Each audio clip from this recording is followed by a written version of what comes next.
Allez, pour Club 15 avec Sébastien Bertrand, que directeur sportif à l'USC. D'abord Sébastien, je vais vous demander de vous présenter pour la radio, pour Club 15. Alors, Sébastien Bertrand, 1m80, 82 kg, 41 ans et depuis le 1er février au club de l'USC. Et auparavant, un parcours dans le giron fédéral comme cadre technique dans différents comités, le Languedoc, l'île de la Réunion, l'Auvergne, et avec des missions régionales et puis des encadrements sur les équipes de France Junior, 15 de France féminin. Et puis il y a une bonne dizaine d'années, en parallèle d'un poste de cadre technique, j'étais coordonnateur sportif également sur le club de Clermont-Ferrand pendant 6 ans. Voilà, enfin, un peu le tour, un peu tout le tour de la boutique, on va dire.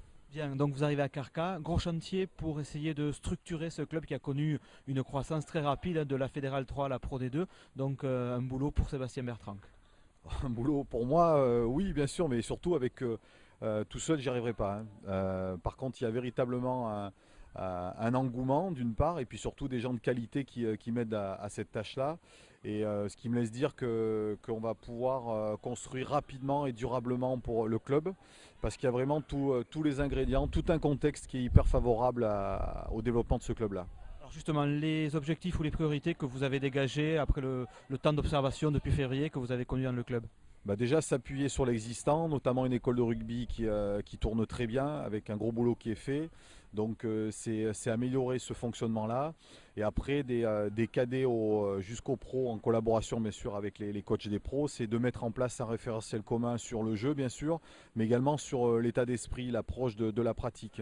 Donc il est évident qu'à la rentrée prochaine, le club passe véritablement dans le professionnalisme, des plus jeunes jusqu'aux professionnels.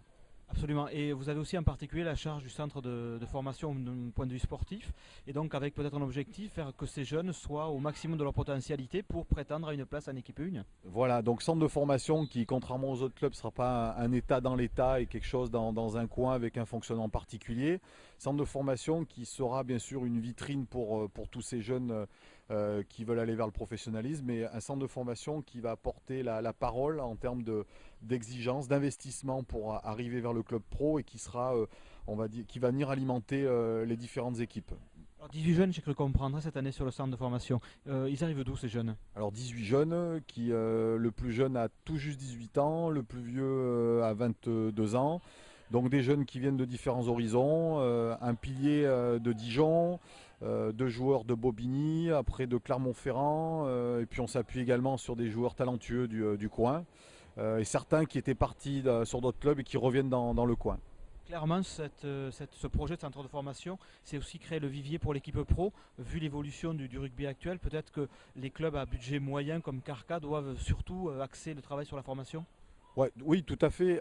De plus, au-delà de la réalité économique, c'est de pouvoir façonner, aider un jeune à aller vers un club pro avec une identité culturelle propre au club. C'est plus que positif. C'est-à-dire quand le club va être dans des moments durs, un jeune qui est issu de la filière du club, il va rendre, il va donner tout ce qu'il peut pour aider ce club. On a assez d'exemples aujourd'hui dans le rugby professionnel où quand ça va mal, malheureusement, la spirale fait que, et ben, comme on dit, les rats quittent le navire. Là, des jeunes formés au club feront tout pour permettre au club de vivre et de survivre si ça devait être le cas, quoi.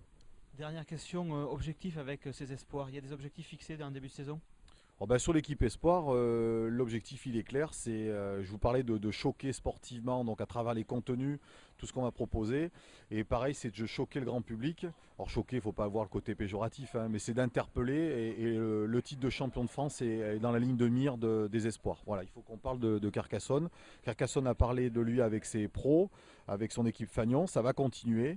Il y a vraiment un enthousiasme pour ça, mais maintenant au niveau des jeunes, on va commencer à faire parler de nous. Bien, mais on va vous souhaiter une excellente saison à venir 2011-2012 et merci beaucoup pour votre disponibilité. Bah, merci à vous.